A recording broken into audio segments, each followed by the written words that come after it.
quão grande amor nos tem concedido o Pai, que fôssemos chamados filhos de Deus. Eu e você temos que responder para nós mesmos: que farei de Jesus? Chamado livro de Testemunhos, volume 9, página 189, diz assim: se nos humilhássemos perante o Senhor e fôssemos bondosos, o mexeriqueiro descobre o segredo. Deus dá e Deus cobra, mas Deus não cobra nada que Ele não deu antes.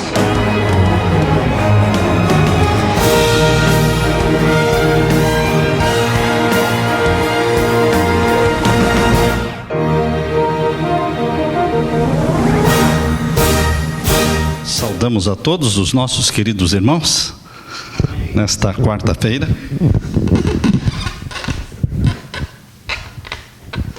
É uma alegria podermos partilhar com vocês a palavra de Deus neste culto, nesta noite. Antes de iniciarmos o estudo da palavra de Deus, vamos orar mais uma vez, assentados como estão. Pai Santo que estás nos céus, o Senhor ouviu as orações, o Senhor ouviu os pedidos e os agradecimentos. E agora pedimos que o Espírito Santo seja derramado sobre nós, que ao estudarmos a Tua palavra, o Espírito Santo nos fale de maneira clara, incentivando-nos neste preparo para o grande acontecimento da volta de Jesus. Derrama sobre nós o Teu Espírito, assim como o Senhor prometeu àqueles que lhe o pedissem. Em nome de Jesus pedimos e agradecemos. Amém. Queridos, hoje vamos estudar com vocês o capítulo 19. São 20 capítulos e nós estamos no penúltimo, capítulo 19, que fala sobre a volta de Cristo. A volta de Jesus é o tema de maior emoção, de maior alegria na vida do cristão. A primeira vinda de Jesus e a segunda vinda de Jesus são os temas que devem tomar conta da nossa mente. Nós deveremos gastar tempo pensando na primeira vinda de Jesus, quando Jesus estabeleceu o reino da graça, e agora a segunda vinda de Jesus, quando Ele vai estabelecer o reino da glória. Que bênção, queridos! Todos os que estiverem vivendo no reino da graça poderão viver no reino da glória. Mas não tem como você pular para o reino da glória sem primeiro experimentar a graça divina estabelecida pelo sangue de Jesus Cristo. Queridos, este capítulo, a volta de Cristo, na página 155 desta nova edição, eu começo lendo com vocês Daniel capítulo 12, verso 2. Daniel capítulo 12, peço a vocês que têm a Bíblia, todos os que têm Bíblia possam abrir a Bíblia em Daniel capítulo 12, verso 2. Aqui nós encontramos um texto usado neste capítulo pela serva do Senhor, capítulo 12, verso 2. Está dizendo assim: muitos dos que dormem no pó da terra ressuscitarão, uns para a vida eterna e outros para vergonha e desprezo eterno. Quando vai acontecer isso? Qual vai ser o contexto? Aqui no capítulo 12, verso 1, diz: naquele tempo se levantará Miguel, o grande príncipe, que se levanta pelos filhos do teu povo, e haverá um tempo de angústia qual nunca houve. Qual nunca houve, desde que houve nação, até aquele tempo. Mas naquele tempo livrar-se-á o teu povo todo aquele que se achar escrito no livro. Aqui está falando do tempo do fim. E na sequência, Deus fala que muitos dos que dormem no pó da terra, não todos, muitos dos que dormem no pó da terra. A Bíblia fala de duas ressurreições gerais: a ressurreição geral dos santos, que será na volta de Jesus, e a ressurreição geral dos ímpios, que será no final dos 1000 anos. Que todos os ímpios vão ressuscitar no final dos 1000 anos. Mas, queridos, a Bíblia fala também de uma ressurreição parcial, chamada de ressurreição especial, pouco conhecida. Tão pouco conhecida que alguns pensam que seja heresia. Tão pouco conhecida que alguns dizem: não, você está pregando uma coisa que não está na Bíblia e nem no Espírito de Profecia. Não, está na Bíblia, está no Espírito de Profecia, só que é pouco falado. E este capítulo, na primeira página do capítulo 19, começa falando exatamente sobre esta ressurreição. Começa dizendo assim: Abrem-se sepulturas, e muitos dos que dormem no pó da terra ressuscitarão, uns para a vida eterna, e outros para a vergonha e desprezo eterno. Capítulo 12 de Daniel, verso 2. Agora vejam a revelação que Deus fez. Todos os que morreram na fé da mensagem do terceiro anjo saem do túmulo glorificados para ouvirem o concerto de paz estabelecido por Deus com os que guardaram a sua lei. Todos os que morreram na fé da mensagem do terceiro anjo. A mensagem do terceiro anjo inclui as 3 mensagens angélicas. Deus usa a expressão mensagem do terceiro anjo para se referir à primeira mensagem, segunda e terceira. A terceira mensagem angélica, quando ela começa a ser pregada, ela é pregada de uma forma compacta com a primeira e a segunda. Portanto, queridos, as mensagens angélicas não começaram a ser pregadas antes de 1844, começaram sendo pregadas em 1844, de lá para cá. Todos os que morreram na fé da mensagem do terceiro anjo. Não está falando de todos os que morreram desde Adão, desde Abel. Está falando todos os que morreram na fé da mensagem do terceiro anjo. Serão o que? Ressuscitados. De que forma? Glorificados, aqui diz. Saem do túmulo glorificados para ouvirem o concerto de paz estabelecido por Deus com os que guardaram a sua lei. Mas não são somente os que morreram na fé da mensagem do terceiro anjo. Aqui diz que também os que participaram da morte de Cristo, aqueles que crucificaram Cristo, e os mais acérrimos inimigos da verdade, eles também ressuscitam para verem e assistirem à volta de Jesus, para cumprirem aquilo que Jesus disse diante de Anás de Caifás: vereis o Filho do Homem vindo nas nuvens. E ele, quando ouviu, rasgou as suas vestes, porque achou que era uma blasfêmia. Mas Jesus disse: vereis o Filho do Homem. Eles que crucificaram Jesus e o condenaram, eles também verão quem foi aquele que eles crucificaram, quem foi aquele que eles condenaram. Por isso está dizendo aqui: os mesmos que o traspassaram, Apocalipse 1:7, esse é o texto usado. Os que zombaram e escarneceram da agonia de Cristo, os mais obstinados inimigos da sua verdade e povo, ressuscitam para contemplá-lo em sua glória e ver a honra conferida aos fiéis e obedientes. Esse texto que está aqui no capítulo 19, ele está resumido, e eu gostaria de lê-lo de forma mais longa, como está no Grande Conflito, na página 636. Na página 636 e 637. Eu vou ler o mesmo texto de forma mais completa. Aqui diz, na página 636 do Grande Conflito: é à meia-noite que Deus manifesta o seu poder para o livramento do seu povo. Que horas? Meia-noite. Vocês já pensaram, à meia-noite, naquele imensa escuridão, o sol brilhar? É o que está dizendo, é à meia-noite que Deus manifesta o seu poder para o livramento do seu povo. O sol aparece resplandecendo, que horas? Meia-noite. E em sua força, sinais e maravilhas se seguem em rápida sucessão. Os ímpios contemplam a cena com terror e espanto, enquanto os justos veem com solene alegria os sinais do seu livramento. Aleluia! É nessa sequência, é nessa descrição sequencial que Deus então fala agora na página 637. Abrem-se sepulturas, e muitos dos que dormem no pó da terra ressuscitarão, uns para a vida eterna, outros para a vergonha e desprezo eterno. Daniel 12:2. Todos os que morreram na fé da mensagem do terceiro anjo saem do túmulo glorificado para ouvirem o concerto de paz estabelecido por Deus com os que guardaram a sua lei. Os mesmos que o traspassaram, Apocalipse 1:7. Os que zombaram e escarneceram da agonia de Cristo, e os mais acérrimos inimigos de sua verdade e povo, ressuscitam para contemplá-lo em sua glória e ver a honra conferida aos fiéis e obedientes. Densas nuvens ainda cobrem o céu, contudo o sol de quando em quando irrompe, aparecendo com o olhar vingador de Jeová. depois de descrever a ressurreição destes santos que morreram na fé da mensagem do terceiro anjo, é uma ressurreição especial. Eles ressuscitam glorificados. Depois de fazer essa descrição, na página 639, Deus revela algo mais.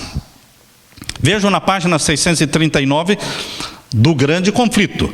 Eu estou citando um acontecimento que vai ocorrer na sequência, mas que não está aqui nos eventos finais, mas está na sequência.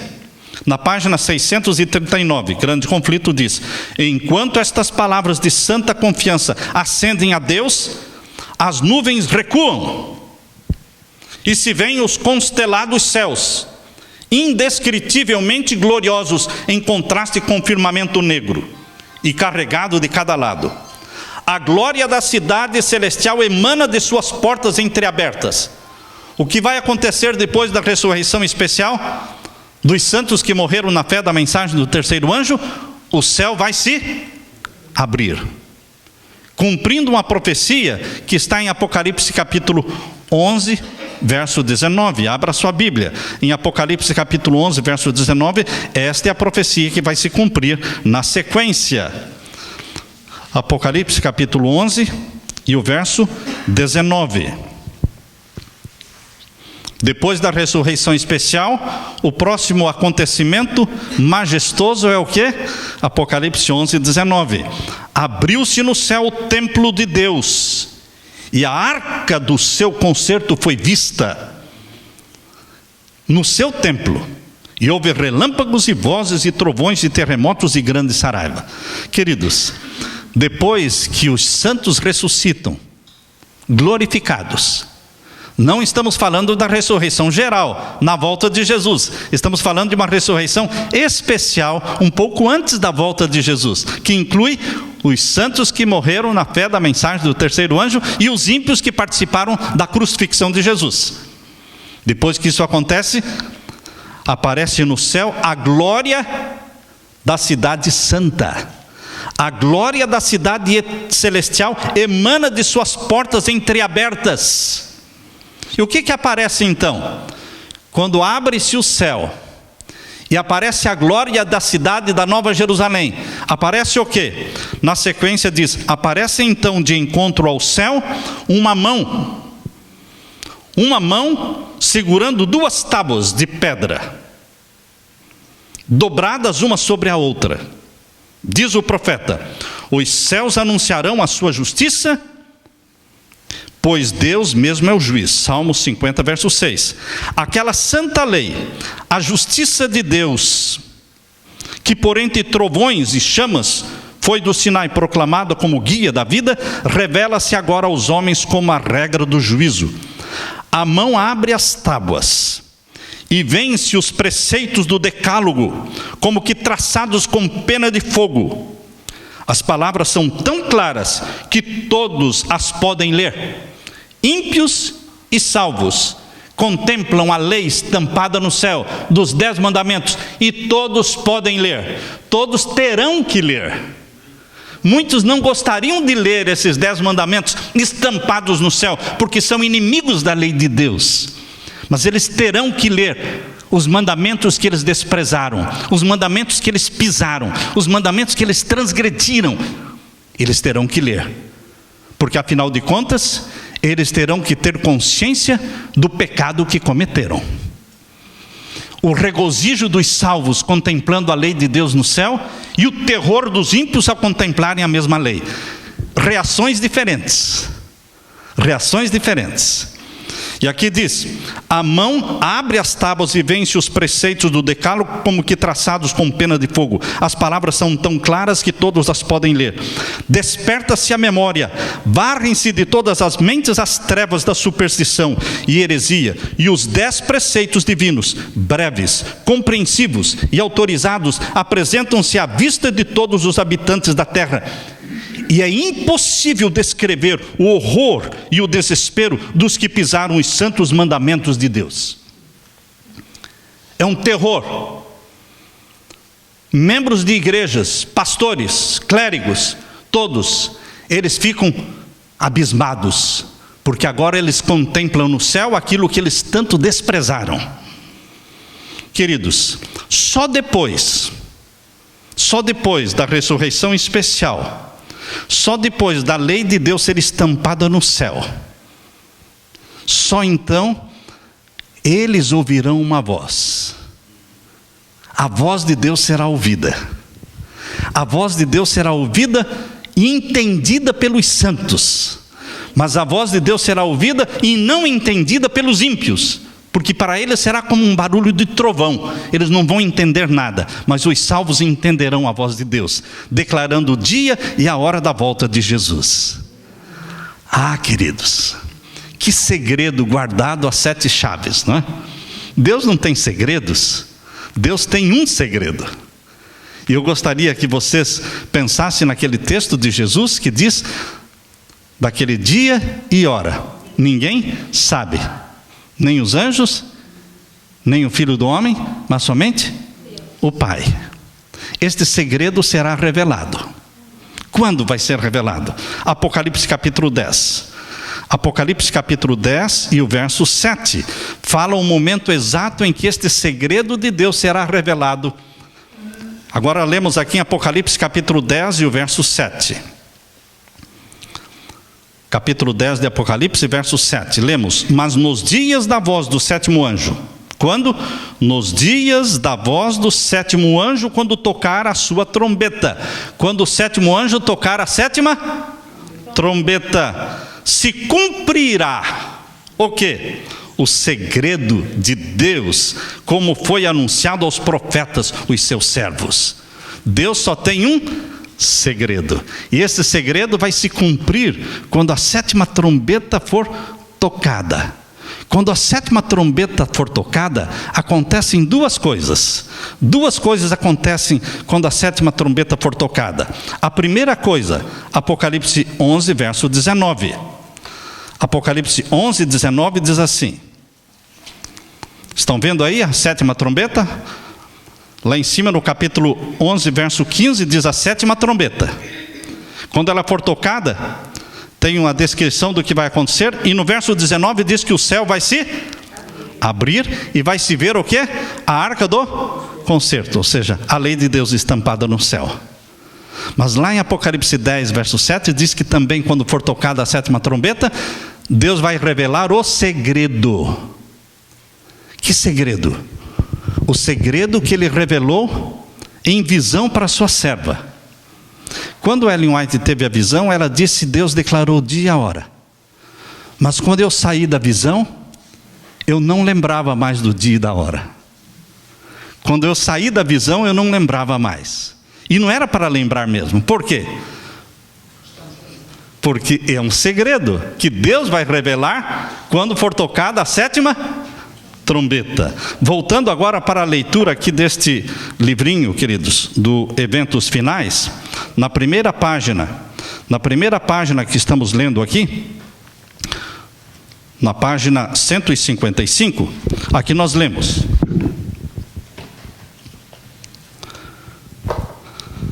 Deus anuncia o tempo da vinda de Cristo. Mas lá no pé da página diz: falando Deus o dia e a hora da vinda de Jesus, e declarando o concerto eterno com o seu povo, proferia uma sentença e então silenciava. Deus falava e silenciava, dando tempo para que as suas palavras fizessem o eco, não é? Aqui diz: enquanto as palavras estavam a repercutir pela terra, as palavras vão sendo repercutidas por toda a terra. O Israel de Deus permanecia com os olhos fixos para cima. Por que estavam olhando para cima?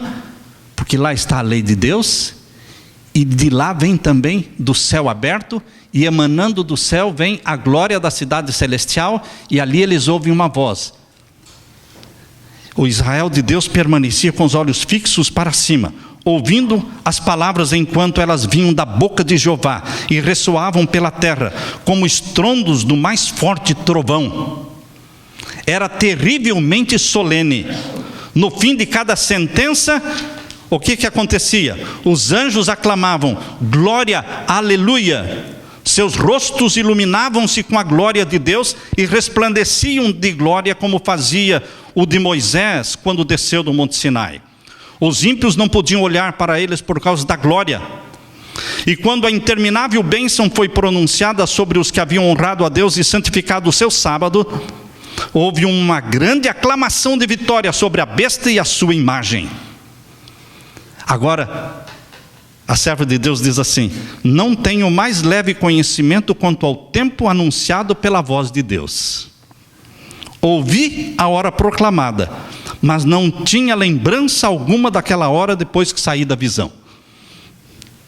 Interessante. Existe um dia e a hora para a voz de Jesus? Existe. Só que Deus fez com que ela se esquecesse, e ninguém sabe, eu não sei, você não sabe, mas Deus vai declarar quando for tocada a 7ª trombeta.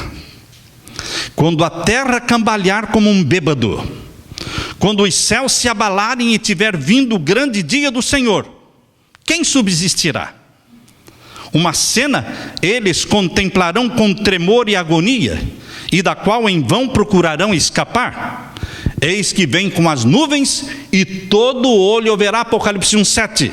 Quem quer ver, verá. Quem não quer ver, verá. Terá que ver. Olhos de alegria, olhos de terror, lágrimas de alegria, lágrimas de terror. Todos terão que ver Jesus voltando nas nuvens. Lá em Mateus capítulo 24, verso 30, diz: todas as nações da terra se lamentarão e verão o Filho do Homem vindo nas nuvens do céu com poder e grande glória. Ricos lastimam a destruição das suas soberbas casas, a dispersão de seu ouro e da sua prata. Os ímpios estão cheios de pesar, não por causa da sua pecaminosa negligência, mas para com Deus e seus semelhantes, mas porque Deus venceu. Ricos e ímpios estão chateados, não porque pecaram, mas porque Deus venceu. Eles estavam torcendo não pela vitória de Deus. Lamentam que o resultado seja o que é, mas não se arrependem da sua impiedade. Surge logo, depois da ressurreição especial dos santos, depois do céu aberto, deixando aparecer a glória da cidade celestial, e aparecendo a lei de Deus estampada no céu, depois então de Deus declarar o dia e a hora da volta de Jesus, depois disso é que vai surgir o quê? Surge logo no Oriente uma pequena nuvem negra.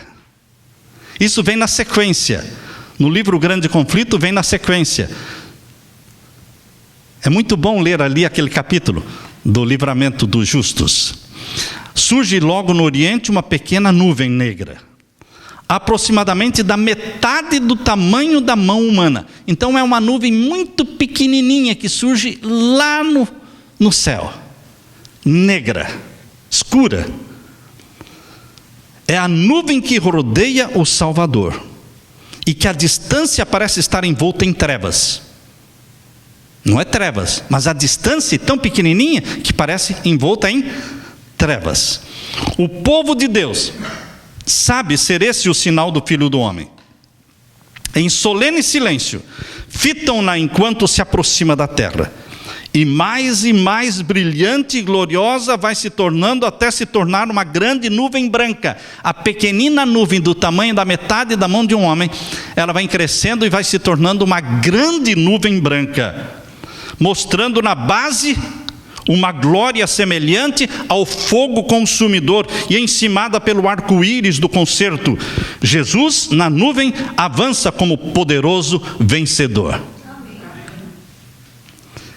Com antífonas de melodia celestial, os santos anjos que acompanham a volta de Jesus, em vasta e inumerável multidão, acompanham-no em seu avanço. O firmamento parece repleto de formas radiantes, milhares de milhares, milhões de milhões. Nenhuma pena humana pode descrever esta cena. Mente alguma mortal pode e é apta para conceber seu esplendor. O Rei dos Reis desce sobre a nuvem, envolto em fogo chamejante. É o Rei dos Reis, é o nosso Jesus. No próximo texto diz: é nessa ocasião que os santos transformados, é nessa ocasião que os santos serão transformados. Qual é o momento em que todos os salvos vivos serão transformados? No abrir e fechar de olhos, de mortais para imortais? Quando a nuvem branca, rodeada, não é, por anjos, quando eles contemplarem Jesus Cristo assentado sobre as nuvens, é nesse momento em que os santos mortais se tornarão imortais. Até lá nós vamos ser mortais. Imortalidade é algo que pertence em essência para Deus, mas Deus vai nos dar da sua imortalidade na volta de Jesus. Aqui diz, é nessa ocasião que os santos são transformados num momento, num abrir e fechar de olhos, e são arrebatados para o encontro com o Senhor nos ares. Esse é o texto de 1 Tessalonicenses capítulo 4, verso 16. Embora o texto não seja citado ali, a fonte é 1 Tessalonicenses 4, 16. Quando diz, porque o mesmo Senhor descerá do céu, com alarido e com voz de arcanjo e com a trombeta de Deus, e os que morreram em Cristo ressuscitarão primeiro, depois nós, os que ficarmos vivos, seremos arrebatados juntamente com eles, os ressuscitados. Arrebatados em quê? Nas nuvens, para encontrar o Senhor nos ares, e assim estaremos para sempre com o Senhor. Sim, queridos. Aqui nós lemos, pensam em os ímpios que contemplam com terror a volta de Jesus, pensam em como Barrabás, um assassino e salteador, foi escolhido no lugar de Jesus.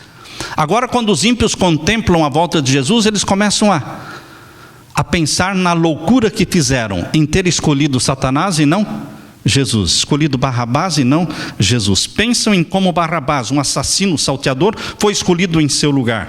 Como Jesus foi coroado com espinhos, açoitado e crucificado. Como nas horas da sua agonia sobre a cruz, os sacerdotes e os maiorais escarneceram dele, dizendo: desça da cruz e creremos nele. Salvou os outros, a si mesmo não pode salvar-se. Todos os insultos e afrontas a Cristo, todo o sofrimento causado aos seus discípulos, estarão agora tão vívidos na memória dos ímpios, como quando foram praticados os atos satânicos. Tudo vem na memória deles. E mais embaixo, na mesma página, diz: as nuvens começam a enrolar-se como um pergaminho, e eis ali o brilhante e claro sinal do Filho do Homem. Os filhos de Deus sabem o que essa nuvem significa. Ouvem-se sons musicais, e à medida que se aproximam, abrem-se as sepulturas e os mortos são ressuscitados. Agora é a ressurreição geral de todos os santos. Agora é a ressurreição geral de todos os santos. Todos os que morreram em Cristo ressuscitarão nesta ressurreição geral na volta de Jesus. Por entre as vacilações da terra, o clarão do relâmpago e o ribombo do trovão, a voz do Filho de Deus chama os santos que dormem. Ele olha para as sepulturas dos justos e, levantando as mãos para o céu, brada: despertem, despertem, despertem, vocês que dormem no pó, e surjam. Por todo o comprimento e largura da terra, os mortos ouvirão aquela voz, e os que ouvirem viverão. E a terra inteira ressoará com o passar do exército extraordinariamente grande de toda a nação, tribo, língua e povo. Do cárcere da morte vêm eles, revestidos de glória imortal, clamando: onde está, ó morte, o teu aguilhão? Onde está o inferno, a tua vitória? 1 Coríntios 15, 55. E os vivos justos e os santos ressuscitados unem as vozes em prolongada e jubilosa aclamação de vitória. Queridos, como Deus teve tamanho carinho por nós em nos revelar os detalhes da volta de Jesus. O que vai acontecer primeiro, o que vai acontecer depois, o que vai acontecer depois, a sequência, para que os filhos de Deus vão crescendo na fé, vão sendo santificados, animados, porque eles sabem que a nuvem está para aparecer no céu, e a nuvem representa a volta de Jesus. Nós não fomos deixados por Deus às escuras, na ignorância. Deus revela seus segredos aos seus servos, os profetas. Está tudo na palavra de Deus. Aqui diz ainda dentro de pouco tempo, aquele que vem, virá e não tardará. Aqui fala sobre Hebreus capítulo 10, verso 37. Seus olhos, os olhos de Jesus, qual chama de fogo, penetram nos trancados calabouços e buscam ali os escondidos.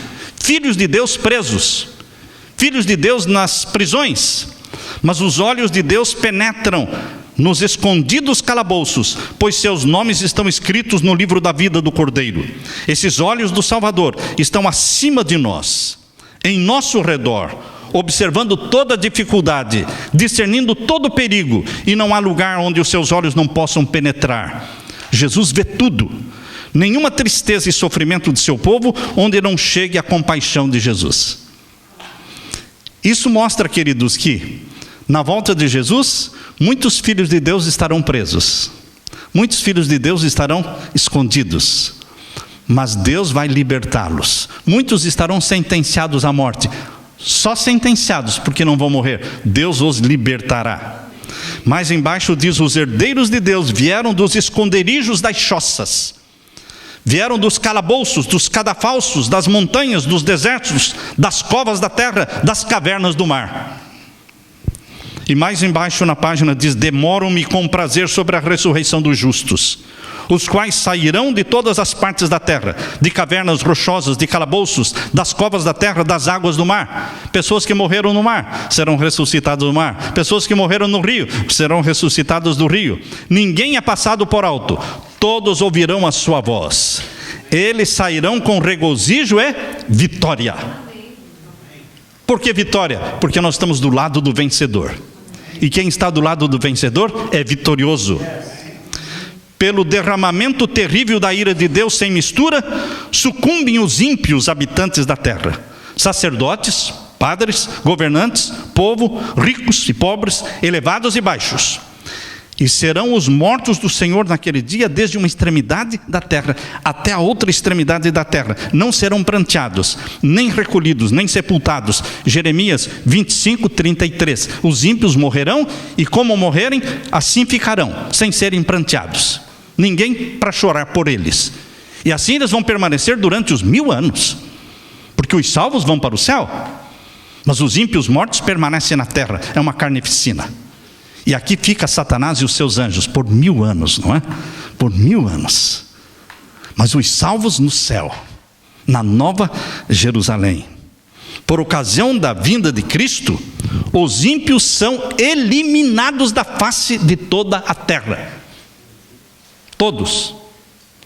Consumidos pelo Espírito da sua boca, destruídos pelo resplendor da sua glória.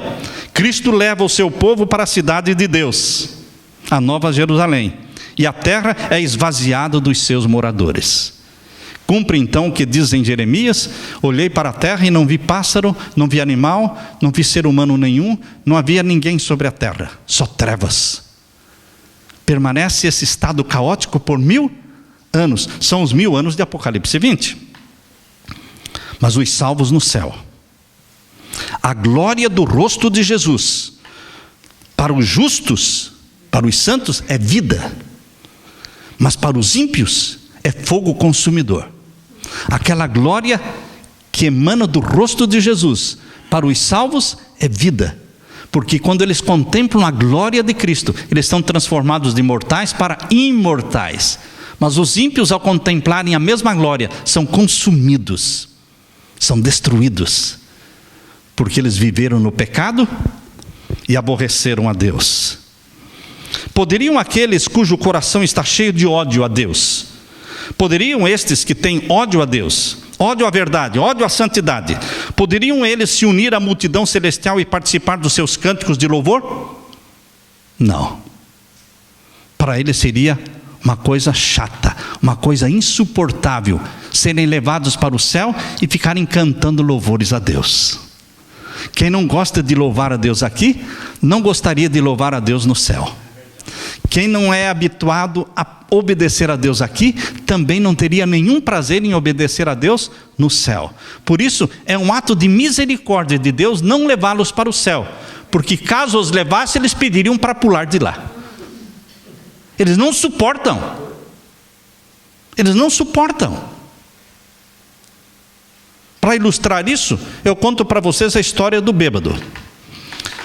O bêbado sonhou que foi para o céu. E ele estava visitando o céu, estava tudo muito bonito, mas ele estava com sede de álcool. Ele queria beber. E a história conta que ele chegou para um anjo que estava perto dele e disse: escuta, não tem algo para eu beber aí, não é? Um pouquinho de uísque ou de cachaça? O anjo disse: aqui não, aqui é o céu. Ah, tá bom. Continuaram passeando, visitando coisas lindas no céu, mas ele queria beber. E perguntou de novo, ele disse: não, aqui é o céu, aqui não tem o álcool, aqui não tem a cachaça. Nisso ele acordou do sonho. E quando ele acordou do sonho, ele disse: ah, ainda bem que era um sonho. Queridos, se nós nos apegamos ao pecado, aos vícios, às drogas, o céu para nós seria o quê? Uma tortura. Não teríamos prazer nisso. Para termos prazer na vida do céu, temos que começar a vida do céu já aqui na terra.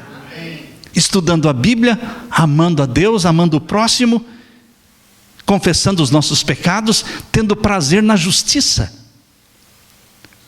Começa aqui a vida do céu.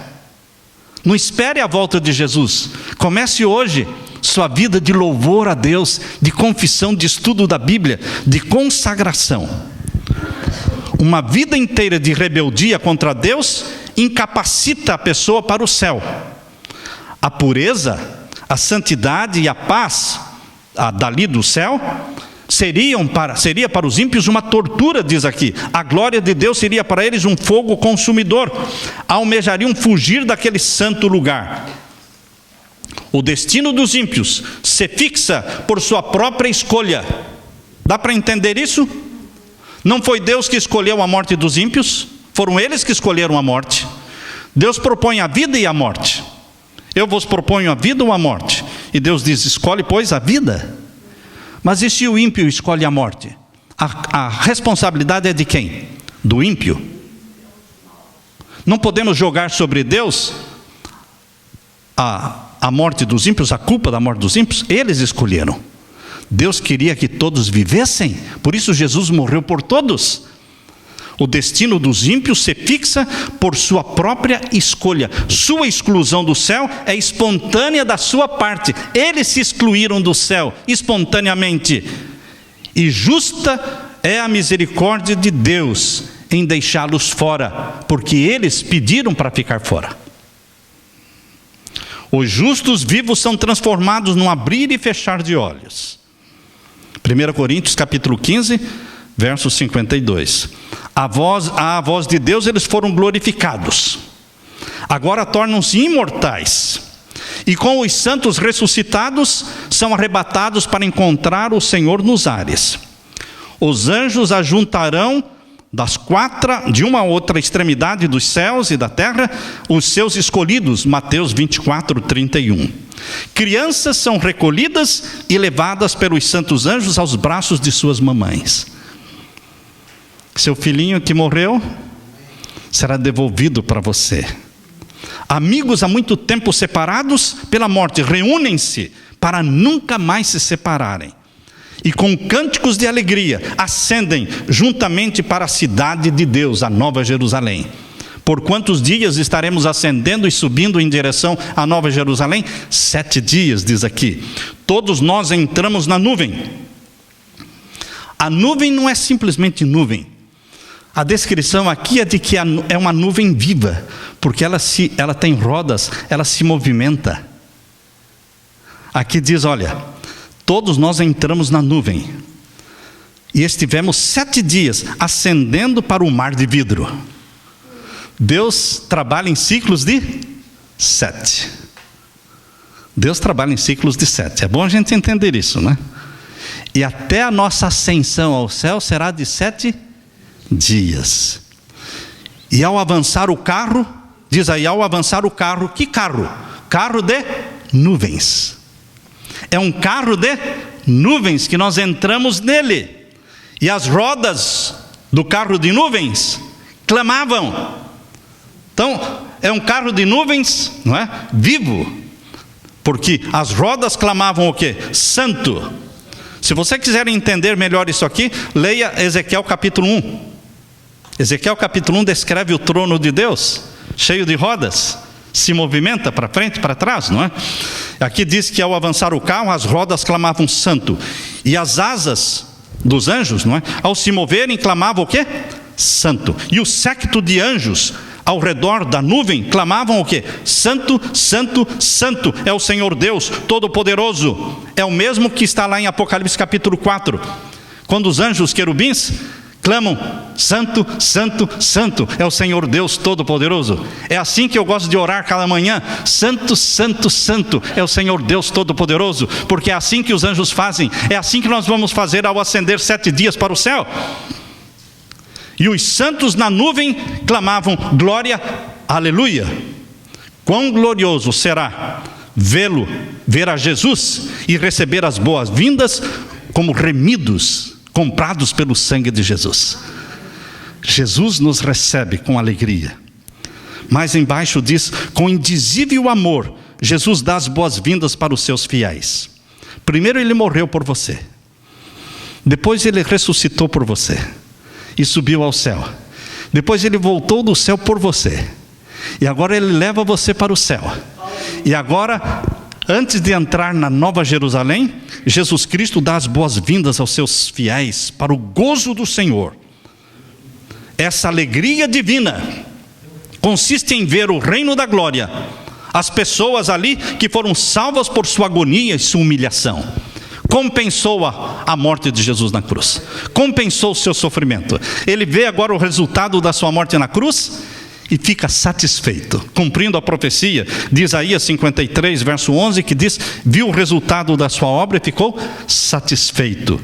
Nos resultados da sua obra, Cristo contemplará a recompensa naquela multidão grande, que ninguém pode contar, apresentada como irrepreensíveis, com alegria perante a sua glória. Aquele cujo sangue nos redimiu e cuja vida nos ensinou, verá o trabalho da sua alma e ficará satisfeito. Vi então, queridos, um grandíssimo número de anjos trazerem da cidade Nova Jerusalém gloriosas coroas. Da onde os anjos vêm com as coroas? Da Nova Jerusalém. Eles vêm de lá. Eles trazem as coroas com nomes escritos nas coroas, uma para cada santo. Pedindo Jesus as coroas aos anjos, os anjos dão para Jesus uma a uma as coroas. Apresentam-nas a Jesus e com suas próprias mãos, Jesus, o adorável Jesus, as coloca sobre a cabeça dos santos. É Jesus quem coloca a coroa na sua cabeça, uma coroa que tem o seu nome. É ali também que ele vai te dar uma pedrinha branca, com um nome. Um nome que só você vai ver e vai saber qual é. Sobre o mar de vidro, os 144.000 ficaram em quadrado perfeito. Alguns deles tinham coroas muito brilhantes, outros não tanto. Algumas coroas pareciam repletas de estrelas, ao passo que outras tinham poucas estrelas. Todos estavam perfeitamente satisfeitos com a sua coroa, mas não tinha coroa sem estrela. Umas tinham milhares de estrelas, outras tinham poucas estrelas. Mas a serva de Deus diz, eu não vi nenhuma sem nenhuma estrela. O que quer dizer isso, irmãos? Que você, ao ir para o céu, você precisa levar alguém para o céu. Está certo? Você não pode guardar toda essa beleza, toda essa alegria, todo esse céu, todo esse sonho de Deus para a sua vida. Você não pode guardar só para você. Você tem que contar para os outros.